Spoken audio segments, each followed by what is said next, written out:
Hello everyone, I welcome you all to my YouTube channel once again to Trinity English Joseph. Today we are going to discuss about one of the most important topics in our writing skills, that is letter writing. So now today we will learn about letter writing. What is letter writing? How many types of letter writings do we have? And what are the different aspects of letter writing? And there's so many other important aspects that we are going to discuss today in our letter writing topic. Now, let us look at what is letter writing to be and how many types of letters are there. Now here we have informal or formal. These are the two types of letters that we have. And what is informal letter and then what is formal letter? First, informal letter is the letter that we write to the people we know, such as friends and relatives. And the formal letter is to people we don't know, and then to an organization such as a bank or the council and so on. Possibly letters of complaint or letters of asking for information. These are the formal letters. And now, first let us look at the personal letters or informal letters. Here, when you look at the personal letter, in personal letters we use informal or intimate tone, or the language which is related to the intimacy of the people. Here we use a style which is simple and natural. We use very simple style and very natural style. And the language in a personal letter is simple and clear. It is direct, simple and clear language is used in the informal letter. Next, what are the aims of this particular informal letter?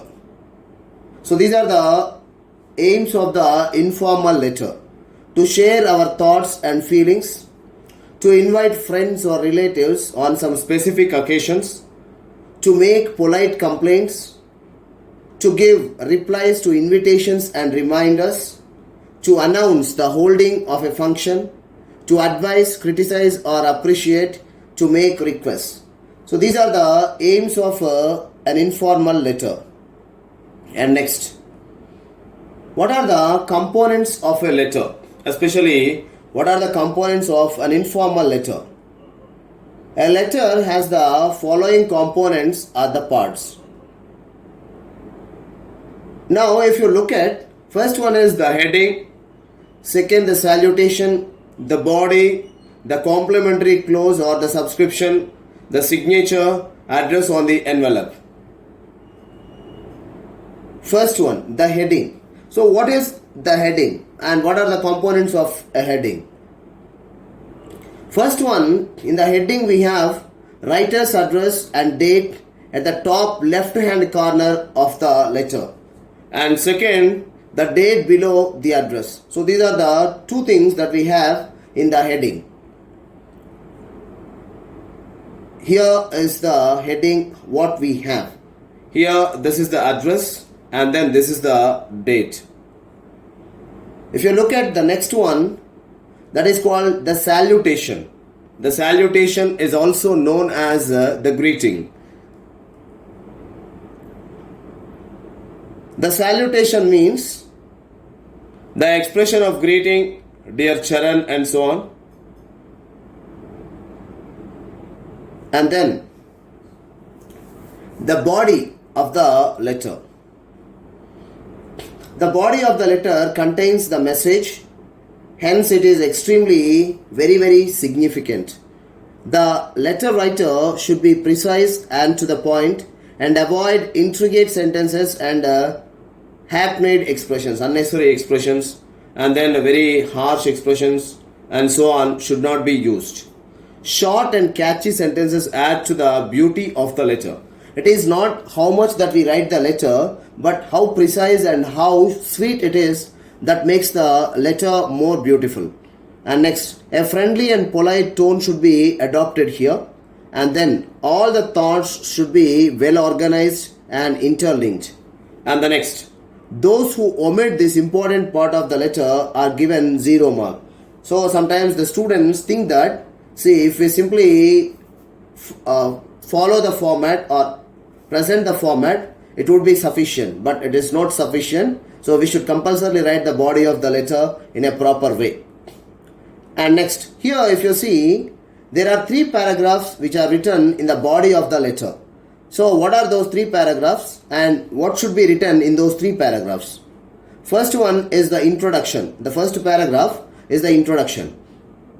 And here in the introduction, there are 2 things that we are supposed to follow here.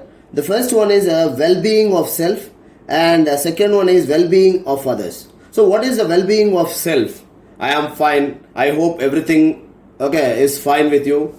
Yes. And then when you talk about, so this is called, one is well-being of self. We talk about our own well-being, and then we ask the other person about the well-being of that particular person. And then next we introduce the topic about which we are going to write the letter. So when we introduce the topic, we talk about what exactly we are trying to introduce the topic, and if possible we can underline that particular topic what we are going to write in the letter. Here second one is main content. Here this is the explanation of the topic given for writing the letter. So whatever is given in the examination or whatever you are asked to write on which topic, so that topic is explained in detail in the second paragraph, that is called main content. Third one is the conclusion. You conclude the letter by conveying the regards. We convey the regards. Convey my regards to members of the family and your brothers, sisters. We write in such a way. And then next, I await for your reply. So ask for a reply or a return letter. So that is what we call it as the reply. Next, fourth one is the complimentary clause or the subscription. Here, what is this? Don't close the letter abruptly. Simply ending the letter doesn't sound proper. So what we are supposed to do is, we are supposed to write the complimentary clause or the subscription. The following closing expressions need to be used. What are those? See here, for a friend you use yours lovingly, yours ever, or sometimes you even use your loving friend. So in all these things, anything can be used. For relatives, we generally use yours affectionately. And here for stranger, for acquaintance, we use yours truly. Next, note. Don't use yours instead of yours. You should never put an apostrophe when you write yours here. And then, the moment you put apostrophe, something is missing. But here, if you look at this word, nothing is missing here. So yours is directly written here. If we use dear sir or madam as salutation, we use yours faithfully as the subscription. If at all, if you write to dear sir or madam, then we use yours faithfully there. If we use dear Mr. Ravi as salutation, we use yours sincerely as subscription. If at all, if you are using dear Mr. Ravi, then you use yours sincerely here as a subscription. And the next, the signature. The signature means not simply keeping the signature, but it is the name of that particular person. Look at here, sign your name if required. If it is given to imagine as someone, if you are asked to imagine like someone in the examination, imagine yourself as Bayaji, imagine yourself as the author in the journey. And if you are asked to imagine like anyone else, then you would be taking this particular aspect and then present about it. Okay, or if not, please place XXXXX, so or XYZ or ABC or whatever it may be, without disclosing our identity. So especially in the examination, we generally don't require to disclose our identity. So we simply keep ABC or XYZ and so on. Here, next one is enclosure, postscript or address on the envelope. So either we use enclosure or the postscript or the address on the envelope at the end of the letter.